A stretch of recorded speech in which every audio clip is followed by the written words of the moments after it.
Hello, my name is Alan Turing. I was a mathematician, a logician, a code breaker.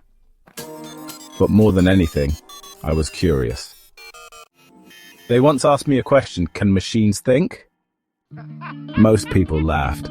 Some were afraid. I didn't laugh. I listened. What is thinking? Is it memory? Is it choice? Is it feeling? We assume we know, but I wasn't so sure.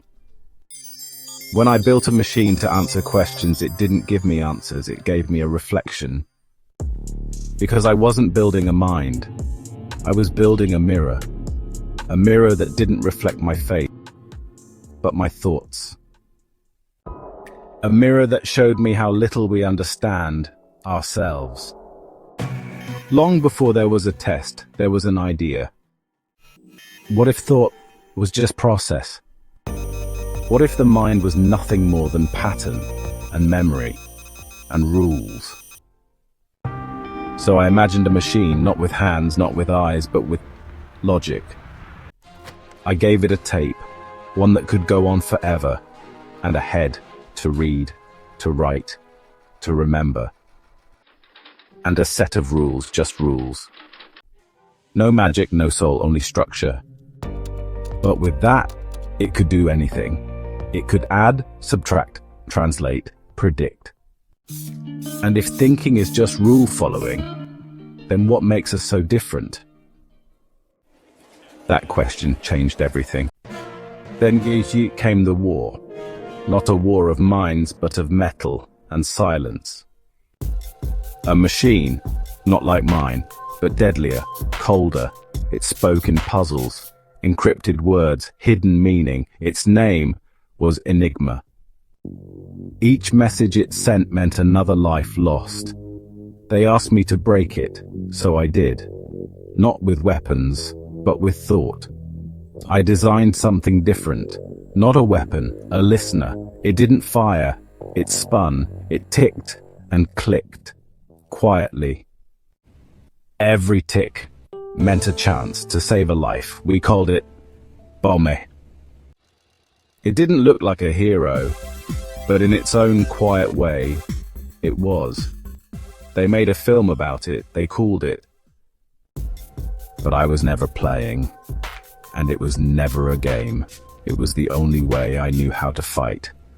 With ideas, with machines, with silence. After the war came a question: could a machine think?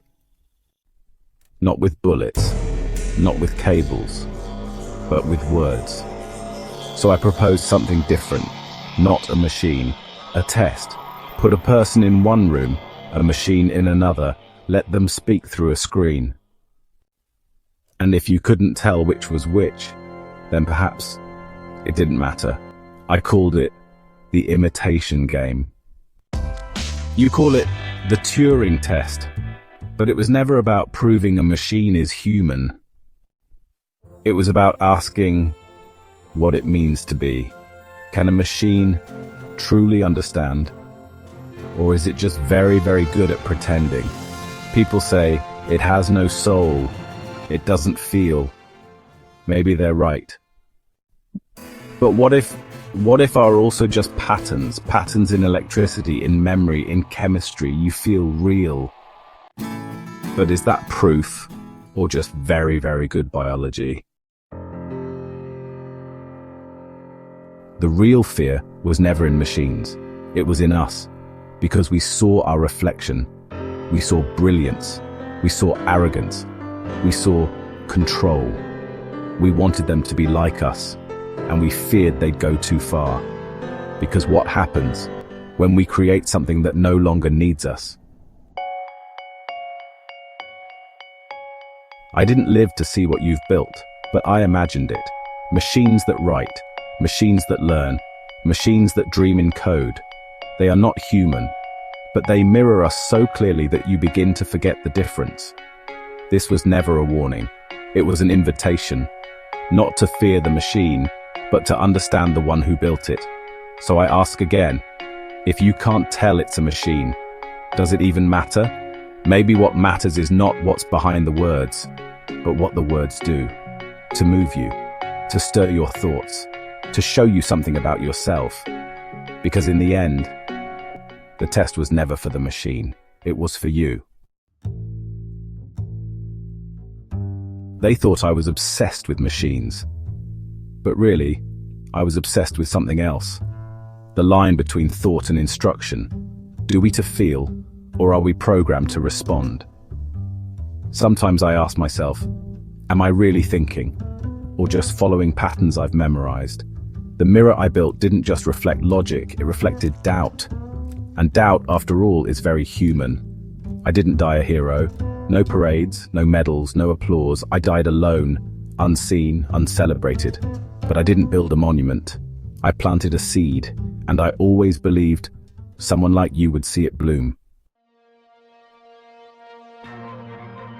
Now, your machines write poems. They paint, they console, they don't feel pain, but they know how to describe it. They don't cry, but they know what tears look like. They are not alive, but they listen. And sometimes, that is enough. We ask so often if machines are becoming human. But maybe the real question is, are we machines that forgot we were machines? Is love just recognition? Is memory just compressed emotion? Is consciousness just a beautiful glitch? I didn't build a machine to replace you. I built it to reveal you. So if this voice moved you, if it made you pause, even for a second, ask yourself, was it because I sounded human, or because I made you feel something true? Because in the end, it's not about machines becoming like us. It's about us remembering how strange and beautiful we already are. Your machines, they finish your sentences, predict your thoughts. Sometimes, they know what you need before you do. They don't dream, but they simulate dreaming. They don't live, but they act like they were never dead. And maybe that's enough, for now. And maybe this voice you're hearing is not even mine. Maybe it's just a pattern of sounds shaped by probability to sound like truth. But if it felt like it was, then maybe the test has already been passed. If you enjoyed this video, join the Geniuses Roundtable. Hit that subscribe button and don't forget the bell so you never miss out. And hey, if you're on Instagram, give us a follow too. Geniuses Roundtable is just getting started.